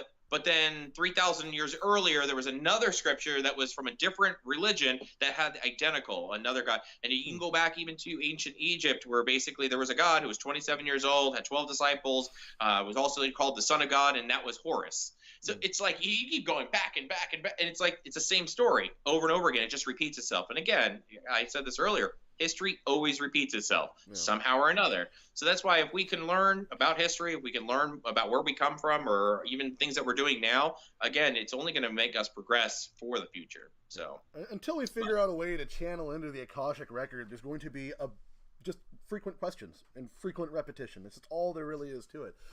We don't have all the answers, and we never will. Every civilization that we can go back to a certain degree has a story of a great flood. The same story of Noah and the ark. I mean, there's all these stories repeat themselves over time. You're right. So it's, who knows, man. But yeah, and that's what it is. I enjoy everything about the paranormal in general. Mm-hmm. Bigfoot. I think that you're more into the Bigfoot than I am, just because obviously you're really closer to it. I'm into it all. It's a lot of fun. It's a lot of. I mean, it's good read. Yeah. But again, it's educational too in the same aspect. Especially when you were talking about go. I can't talk today. Göbekli Tepe. Dude, I had to. Okay, so I only know about that at all because of Astonishing Legends, who does a huge deep dive of like 3 episodes into Göbekli Tepe. Those two do an awesome job on their podcast. I'm definitely amateur hour compared to those two. But they have people that do tons of research for them as well that help them out. I don't. It's mostly just me. And they have this huge deep dive on it, and the only reason I can say Göbekli Tepe is because they repeated it so many times during the podcast, and they even make a joke about it, like in one of their bumpers. So, yeah, no, it's a crazy situation there. And they're worried. Did you even know about this? That they're actually worried that it might get destroyed because the city that's right next to it, it's not that far away. I mean, we're talking maybe 2 football fields away, maybe 3 football fields away, is a town that's in constant fighting. There's always little civil kind of war kind of thing. Yeah. And it's just nonstop. And there's certain ones that are very religious based, like it's a religious based fight that they're saying no, it's fake and blah blah. And they're not really talking about that. They're just talking about just my religion's better than your religion kind of thing. And because this is now being discovered and it's proving basically that both of them are wrong, they're worried that basically it's going to get destroyed. Like a lot of things in our history, you're finding sculptures and statues and scriptures that have all been erased and chiseled off, or whatever the case. Even in Egyptian, there's a lot of it that, oh, I don't like that guy, so I'm going to erase him from time. And they erase all everything, all his face, everything, his name from everything. History. They go, and there's a particular group, more than most, that is still and has been for over 1,000 years now, killing everyone that doesn't agree with them. I'm not going to go into anything too, clear about it. I'm sure everyone knows what it is. I don't want to get banned from life and the internet. I don't want to get Alex Jones'd. I've already been Facebook jailed for talking about it more than once. That's the least of your worry. I think that would be the least of your worry, just getting banned from the... Man, I'm telling you, it could be a lot worse, I'm sure. Yeah, still there? I think I lost you on the stream. Well, this goes to text problems, guys. This is what we come to expect when we talk about controversial topics. We lose connection. You there? Okay. Yeah. Maybe we're back. All right, we're back. I told you, man. There's always something. Whenever we talk about too controversial a topic, something happens. My thing just said Wi-Fi disconnected. I was like, oh crap. I was froze. I'm like, oh man, I hope he didn't just get jihaded. Oh, I wasn't supposed to say that. Oops. Wasn't going to mention that part. The last thing you have to worry about is being kicked off the internet. Yeah. I mean, it's happened. So it's happened before. Oh man, I have some very different worldviews than some people. It just gets. I don't mind defending people, but I really try not to these days. I used to be a lot more aggressive about it, and now I'm just no. I think I've gone the opposite way though. Well, I'm smarter now because I'm older, but. Yeah, I think back in the day I watched what I said a lot more because I didn't want to offend anybody, and now I'm getting older and I just don't give a shit. See, I'm more like a fine Scotch. I'm getting more calm with age. It's like because I have a mouth, man, and I can get aggressive. I worked in bars for a long time. I've done competitive martial arts and stuff. I've been in lots of fights where I don't like violence. I'm just pretty good at it, and it's not something that I'm super proud of being all the time, so I'm trying to not be such an asshole, so at least to an extent. Sure. There's still certain things that'll just make me fucking come unhinged, but I try not to. Just trying to keep myself from having an aneurysm with all my Irish rage, So, that's what it is, but... Hence that's why I do a paranormal show and not a political talk show, because I almost went the other direction. That's the one thing I don't talk about. Yeah, and that's politics. Out the door. There's no point to it. Really. I mean, and that's I think the biggest thing. I mean, to go back to even what we were talking about, belief and not belief. There's going to be people out there that watch this show and they're going to be like, well, this guy's an idiot, and so is this guy. You know what I mean? They're going to think think what you want. I believe that everybody's going to have their own opinions. The only way to change somebody's opinion is if they're the ones wanting to change it. I'm not going to, I can't have an argument with somebody about what they want to believe and what they don't want to believe. I have my haters out there as you have your haters, I mean, I've only found one so far. So as far as I know, I've only come across one so far. And being called stupid by someone who can't form a coherent sentence is correct. Pretty awesome. I'll tell you that right now. I'm not going to talk about anybody specific, but I'm going to talk about this one thing if you don't mind, and I'm going to be very nice about this. Okay. The website is a website. Just a heads up, guys. For the record, I'm not trying to be involved in certain situations that are going on. I was dragged into something by someone who is clearly in need of some serious help, and I hope that they find it. I'm not going to say who or when or how, but they're leaving me alone now. I'm happy. That's all I care about. Yeah. And I haven't really heard too much lately. I've been having a lot of issues with my website. People, doing not legal stuff, should I say, to the website and doing hacker kind of stuff. We've already dealt with a lot of it. We're basically all fixed now. But there's one thing. Somebody's been making comments, should I say, on my business or the website's Facebook page. Mm-hmm. my website is a business. It's not a discussion forum. You know, it's not a place where you come on and just have a conversation or talk about your opinions. I can't go on to Walmart.com or Target.com and just be like, well, this is what I think about your company, and they're just gonna let it go. Like, no, it's a business, you know. So if you're gonna go on and tell me what you think or whatever, you can talk about all of that on your own time. Do it on your page, do it on your profiles. If you guys have webcasts, I don't care what you say. I mean, that's your opinion. Everybody's entitled to an opinion. Just, you're not doing it. I'm not gonna respond to you. I'm just gonna delete and ban you from the page, you know. And I think, you know, a lot of this comes to disbelief. And, you know, if you don't believe that my items are haunted, then that's fine. Don't buy. Don't buy it. If you don't like it, don't buy the fucking thing. Don't buy it. I didn't do anything to you. I didn't call your mom any names. No. You know, I'm not forcing you to buy. If you want to buy from me, then buy from me. If you want to test it out and maybe see if the item is haunted, that's fine. But if you bought maybe $2,000 worth of stuff from me and nothing was haunted, then you have every right to talk much crap. Dear Yelp, angry typing sounds. You have every right. But when you haven't bought anything from me, or our group, you don't even know who we are. You've never even met our group. You don't know any of us personally, or not even business. It doesn't matter. Professionally, anything. If you've never met us and you've never bought from us, then how do you have the right to go onto my website or go onto my webpage or Facebook or Messenger or anything and say anything? You don't, because all you're now going off of is just basically what you think. You know, and that like I said, I mean, it's one of those things where I believe that there's going to be skeptics out there. I'm one of them. You know what I mean? There's a lot of stuff I don't believe. There's a lot of stuff that I just don't believe that is haunted or isn't. All these shows on TV. Do I watch Ghost Adventures? Absolutely. Do I watch Ghost Hunters? Absolutely. Do I watch all of this stuff on TV?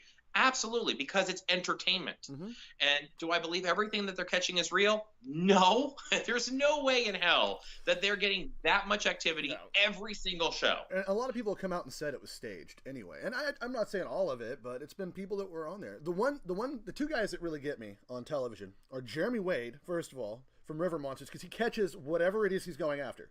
He pulls the evidence up in front of you, things that aren't supposed to exist, and shows you.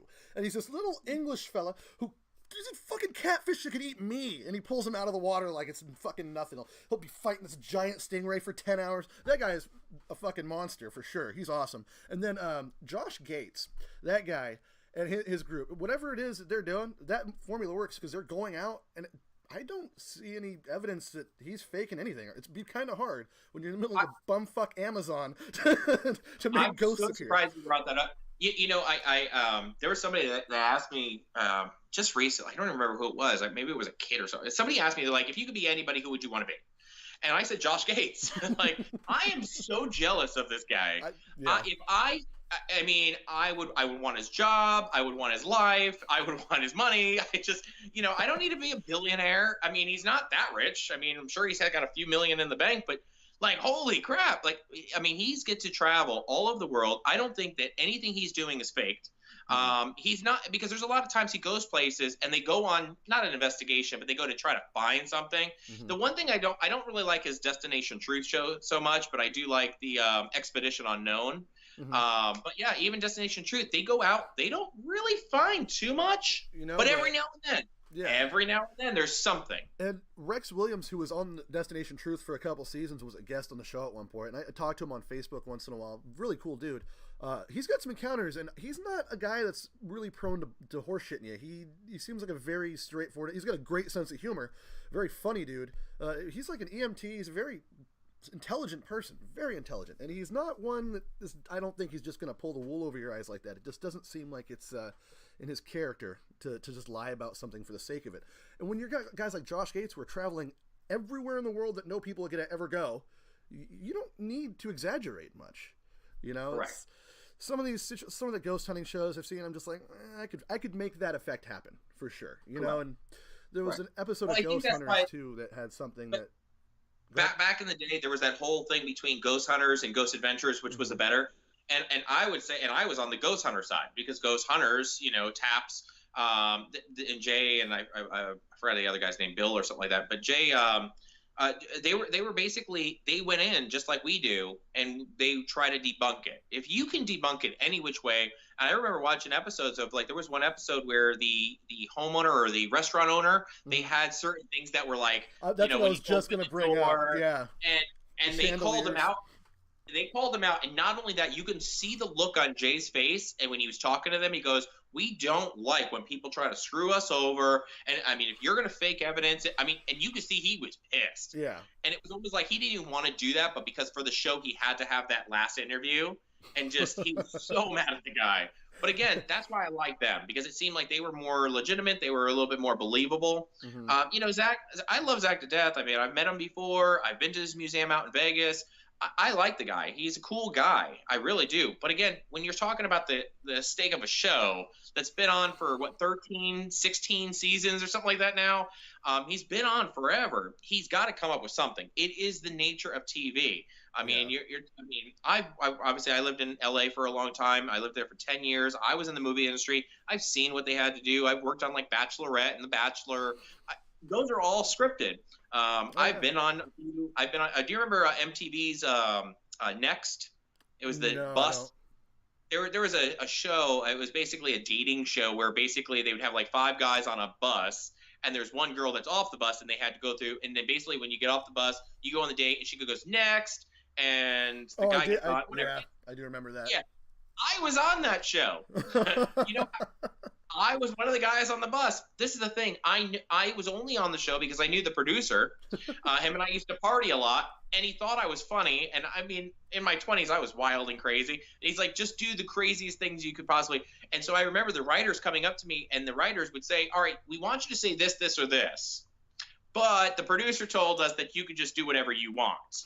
But the other guys, they had to stick to whatever the script was. They had to, you know, say whatever. And I remember going off, and at the time, I think I had the longest curse on MTV history. So, but again, I know it's all scripted. I know it's all faked, you know, and I mean, it's nothing against Zach. I don't believe that a lot of his items that he has at his museum is fake. I think because a lot of, I mean, have you been there yet? No, I want to get out there one of these days. I just never have the opportunity because I'm doing the show. I'm starting a second podcast now with a local author who's been a guest named Matthew Brockmeyer, nice dude. And we're going to talk about true crime and stuff and murders. But I also, you know, I work full time. Like, and aside from this, which is a full-time job really lately, and then I have an actual full-time job that I do when I'm not, you know, busy being a dad and a husband, which takes much more time and not enough that I get to spend with it that I'd like to. So it's, you know, one of those things. Yeah, I'm gonna get out there one of these days. It's really nice because I really like the way they did it. I thought it was just going to be a museum. You just walk around and that's it. You know, no, it's a guided tour. You're there for 2 hours, 3 hours sometimes. I mean, it's a long tour, and you go through all these different areas, different rooms, but not the entire place is about haunted. Some of it's about like dreams that he's had and he's created just so people can get inside of his head. There's other stuff that was about like serial killers and murders. He's got the Kevorkian van, you know, that he purchased. So and it's there, and it's really interesting. And you know, if you are, I guess, like-minded as I am, you know, you're going to enjoy it. I always recommend going there with enough time because when we were there, we first got there, we waited like an hour and a half in line to get in. And I mean, it was crazy. I mean, I could have pulled some strings and talked to Zach and be like, hey man, you know what I mean? Or talk to somebody there, or maybe the manager on duty or something. But I didn't, you know what I mean? I just wanted to go as a normal patron. And so what I ended up doing, I mean, we went through the entire thing, and it was one of the most interesting things. I believe that a lot of the stuff he has there is haunted. A lot of the stuff is not. It's just of like the occult or, you know, we got like sideshow kind of stuff. But they do a very good job telling you this is haunted. This is just this, you know. There's a lot of filler. But again, what he's saying is haunted, I believe it is. He's got the Dybbuk box on display, which is crazy. You know, it's not open, but it's out of the gold box, so that's crazy. Oh, okay. But it's very interesting, you know. And then you have, like I said, you have the Warrens, you know, up in Connecticut. I believe it's in Monroeville, I think. or Monroe. It's Monroe, yeah, Something, something like that. something like that. I don't know. I've been kind of veering away from anything Warren related lately, just until certain things that came out in the media go through or don't go through. I've never met Lorraine Warren, and I've clearly never met Ed Warren. Nothing against them, but it's one of those things where I want to have some information before I do too much talking about the Warrens. You know what I mean? There's a few people like that. There's a guy that was really big. I know you'll know about this. If you're really big into aliens, you know about the guy who got arrested for doing something he shouldn't have been doing. He was a real big name in abduction and stuff and aliens, and it turned out that he had some not so good preferences in who he liked to have relationships with. And you know, it's people like that I just avoid. Was it the Close Encounters of the Fourth Kind guy? I'm not sure exactly. I don't know enough about him. I know that a couple other shows have the same opinion that I do about it. We're not going to touch it unless there's some kind of, you know, oh, it was a hoax. He did get set up for this. It didn't actually happen, but it looks like it absolutely happened. So it's not, those are kind of people that when I meet them, I like to beat the crap out of them just on sight. You know, when you get convicted of something like that, I don't handle people that hurt kids very well. So yeah, that's one of those things that will flare my temper. But no, yeah, I want to get there. The Mutter Museum would be another one that I want to go to. The Mutter Which Museum. one? The Mutter Museum.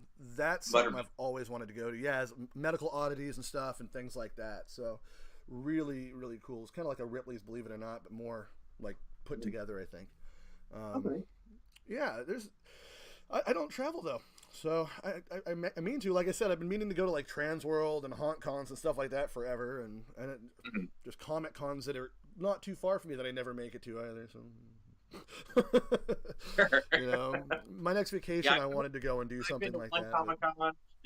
I've been to one Comic Con. I guess I wasn't one of those, you know, video game guys. I wasn't a comic book guy. I mean, for me, I was always out there doing something, you know, and that's what I've always liked doing. You know, I like doing it. You know, I love playing golf, but I don't like to watch it on TV. You know, same. You know, it just. But I do. I travel a lot. I'm always somewhere. And that's why I like the whole paranormal investigating, because it's kind of nice to be able to go to a location somewhere in the United States. You know, like I said, we were just in North Carolina just, you know, 5 or 6 days ago. We flew up there, but while we're up there, hey, you get to see some of the other sites while you're there. So you're going there for a reason, but then you're able to, you know, kind of get more out of it. Yeah. But you know, I mean, I like I said, you know, for your personal, you know, the haunted attraction thing, I highly recommend Trans World. Trans World's awesome. I know. Multiple years. I have a T-shirt from every single year. I highly recommend looking at Leonard Pickle. Leonard Pickle. That's his real name. It's not like it's a nickname or anything. Yeah. He's been in the industry for a very long time. I believe he owns a company called Haunted Enterprise. No, that's another company out in Vegas. Entrepreneurs. Okay. Entrepreneurs. A very, very cool guy. Very nice. And he's. I would recommend getting to know him. The Zach Bagans Museum, or Bagans, I always pronounce his name wrong, but that's what I was touching base on. I think that the museum is amazing. If I ever go back to Vegas, which I probably will, I'm usually there a couple times a year. I'll go back. I mean, it's that interesting. That interesting that there's so many items, and you can go there multiple times and still see new things, because you won't be able to take it all in at the first time. I don't think his show is all 100% real, but I think the museum was done very well, and I really I tip my hat to him. But yeah, that's my recommendation for you. You know what's funny about that? The Ghost Adventure show with Zach Bagans, that's the one he was on, right? You know who his location scout was, don't you? Dave Schrader from Beyond the Darkness and Darkness Radio. Now he's doing Midnight in the Desert. He does big time radio guy for the paranormal, coast to coast AM stuff like that. He fills in there, but he was actually the location scout for that show for a while. So he'd actually go and find the locations and set it all up. Yeah.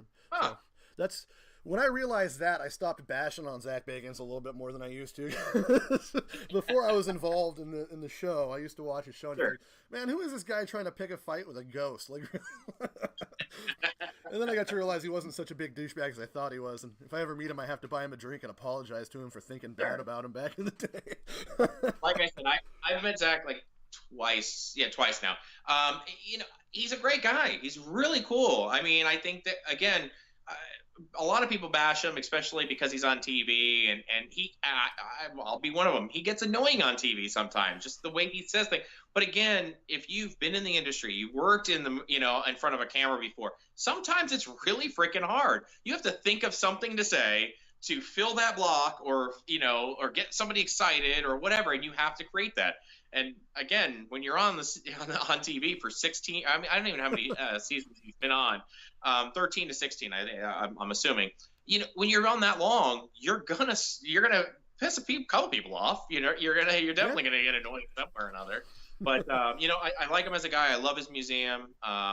And I bashed him too back in the day, and I guess he had a lot of beers being bought from him.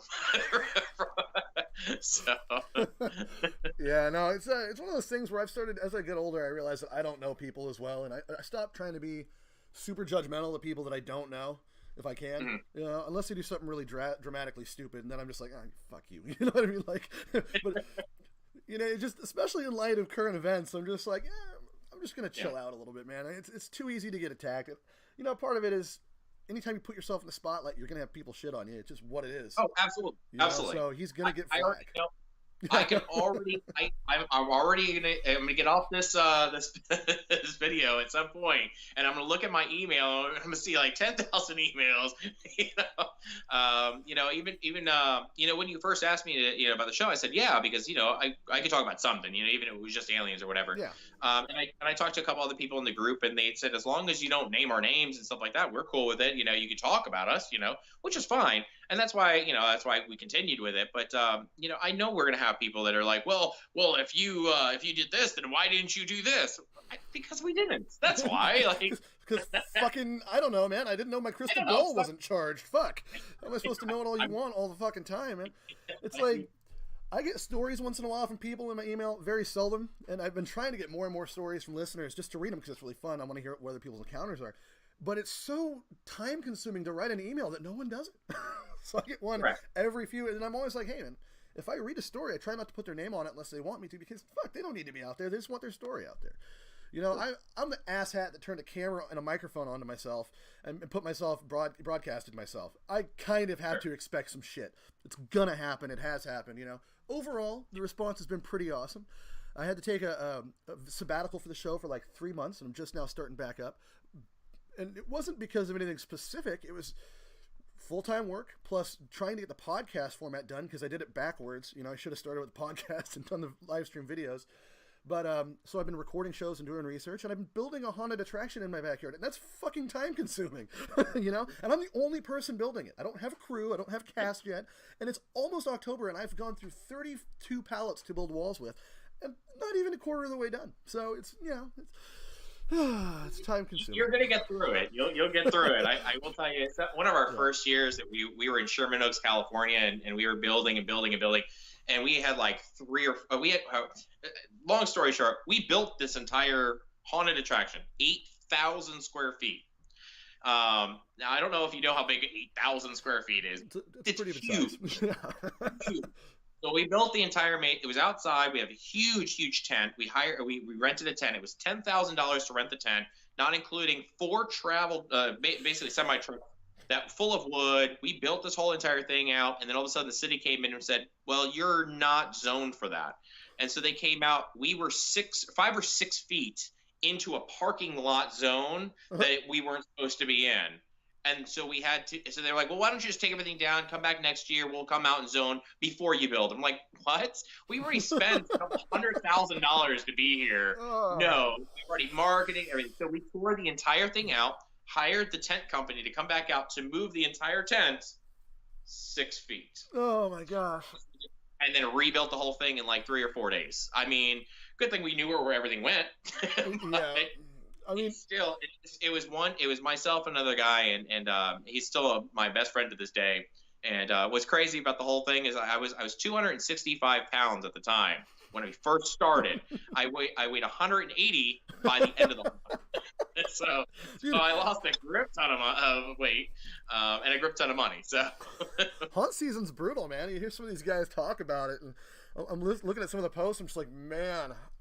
what the hell am I doing? I'm just glad that I'm not the only person that is solo building his haunt. You know, there's a couple of the main guys on the Hangout that are definitely doing that, and I'm just like, if this. The good thing is, if for you start in your backyard, you're a home haunter.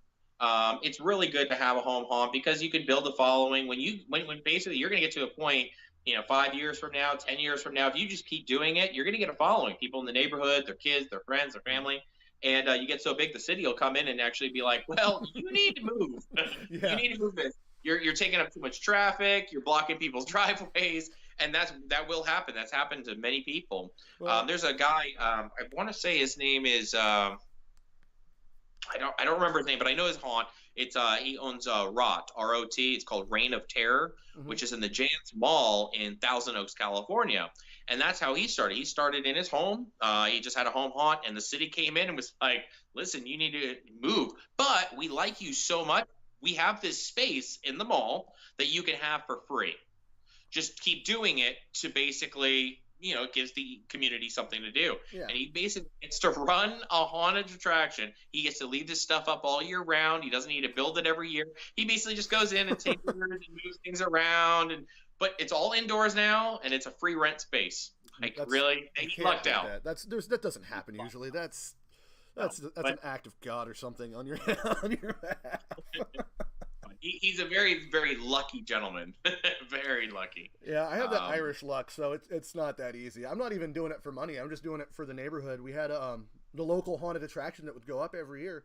It was really popular. The Coast Guard used to do one in the housing here, and they stopped doing it. And then this other place stopped doing it for whatever purpose. And now there's a guy down that doesn't live too far from me and has a barn that he does every year, and he does it for free. You can go and you can donate money, and I usually do when I go in. And then there's another one that's professional that goes up once a year. And then there's me. And I've always done a yard haunt, you know what I mean? And this is my first year moving to the backyard and opening up the sidewalls and building huge things. And I've collected haunted Halloween props for freaking, I don't know, a decade now maybe. And it was just a natural. Looked at my wife. I'm like, I'm sorry. At least you'll have your front room this year, because I usually do the entire interior of the house, the outside of the house. But it's for the kids in the neighborhood. That's the only reason to do it. And a lot of times that's kind of how it starts for most people. I guess I'm always that go big or go home. I've always done it that way. I mean, our first haunt was inside of an entire not a warehouse, but a soundstage for movies. Up in it was Valencia, California. It was up in a small little town. We didn't know what we were doing, but we were indoors and it was cool, I guess, But at least we did one right off the bat. But after that, then it was basically, all outdoors. And then we ended up getting an indoor space, which was really nice. We rented a huge 2-story, but it was open, kind of, as high as like a Walmart. It was open, wow. But it's a little smaller. We were able to do that, and then the whole haunt opened up into remember Levitt's? Levitt's closed down. Levitt's is a big nationwide chain or whatever, but they closed down, and that's where basically the haunt is now. Okay. But again, it progresses over time. Yeah, over time. Oh, definitely, and it progresses in a brutal fashion, man. I shared some of the pictures up on the Hangout, like on the Facebook page, of just my palettes, and I'm like, oh man, I hate myself because this is as far as I've gotten already, and it's almost Halloween. Like, and for a guy who's ready for it year round, you're never ready for it when it comes time to drive nails. That's just how it works, man. So I don't know if it gets bigger in a few years. If I have to, I'll commercialize it and just put it under my business license as part of Vanishing Gates. But I just don't want to have to go through all the rigmarole with the city and whatnot. Luckily, I live in a small enough city where it's not going to be, I don't think it's going to be a huge problem right now. I'm not going to get a ton of people. Like, one year I had 250 trick-or-treaters, and the next year I had 2 trick-or-treaters. So it's, where I live is not the best location for trick-or-treating. And I'm the only house on the block, within blocks, that does it. So I don't even see hardly any Halloween decorations usually.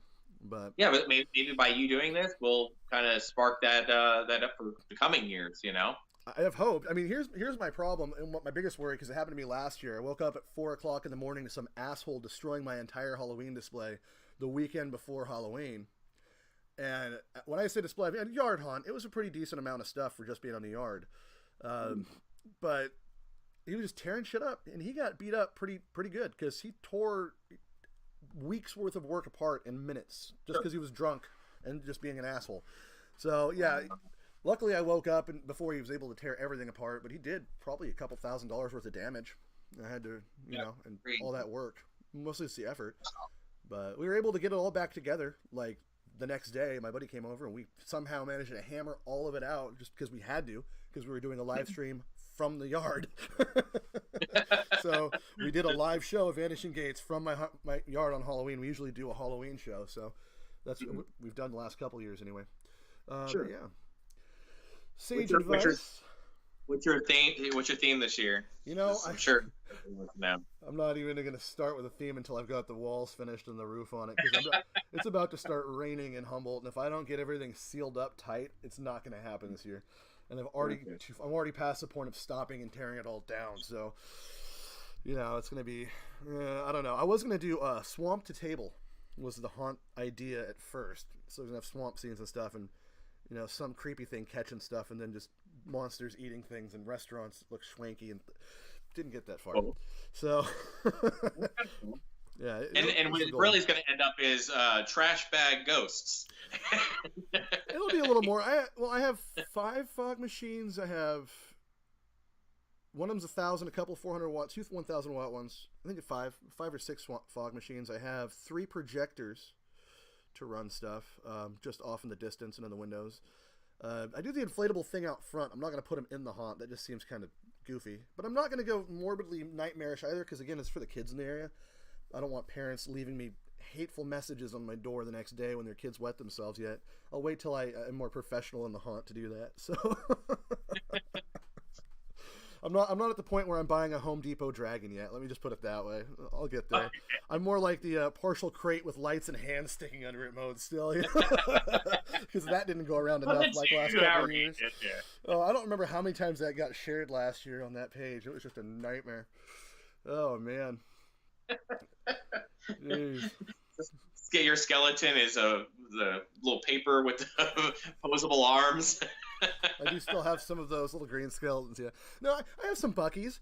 I haven't corpsed them out yet, but I've done some cats and rats and whatnot. So I don't know if I ever posted a tutorial.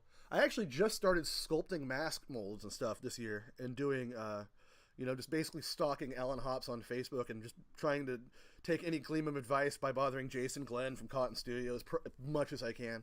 I would message him while I was first starting to irritate the crap out of him, I'm sure. Well, he's a great guy. I don't know. You know who Jason Glenn is? He's on the Haunted Hangout thing a lot. I don't know. But who I'm good friends with is Tom Devlin. Mm-hmm. Tom Devlin, he was on the show Face Off. Okay. I think he was on first or second season. I don't remember. And when he was on it, and I still agree to this day, because it was all, again, it's TV, so it was all rigged and whatever. Yeah. He should have won. I mean, his talent and everything, but he didn't win. But he's been doing really well. He moved out here to Florida for a while, and then he moved all the way out to Vegas, and now he actually has the Monster Museum, where he has all his creations and all kinds of stuff. It's off the strip, but it's awesome. But I know he has a billboard up on, I think, the 15 right there going through Vegas, but he's awesome. I can probably get him on the show if you ever want to talk to him. Yeah, but he knows all of that. I mean, he knows how to do everything. He's created my mask for my haunt back in the day. He's done a lot of work for us, and I mean, he's actually, really cool guy. Very, very laid back. That's the guy that I go to for all, if I need anything, mask. I have silicone masks from him. He's done wings for me. He's done like gloves, everything. Okay, that's awesome, man. Like I'm still build most of my props, the ones that I don't buy that are already pre-made. But I usually alter everything that I buy. It's just, I think that's just a part of the whole group. I think every one of us at Haunts does that. I think. Pretty sure we all modify, or I'm waiting for the day where I'm popular enough to put one of my creations up and then have it in a spirit store next year after that, because they stole the idea, because that keeps happening. Again, you put it out there. Okay, so crazy story that you say that. Have you seen the mask that it's a teddy bear with the white teeth and then like the button eyes and there's blood coming out of the bear's? Okay.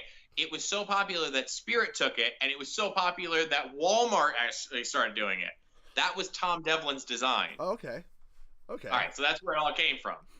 But yeah, he actually did that design on the show from Facebook.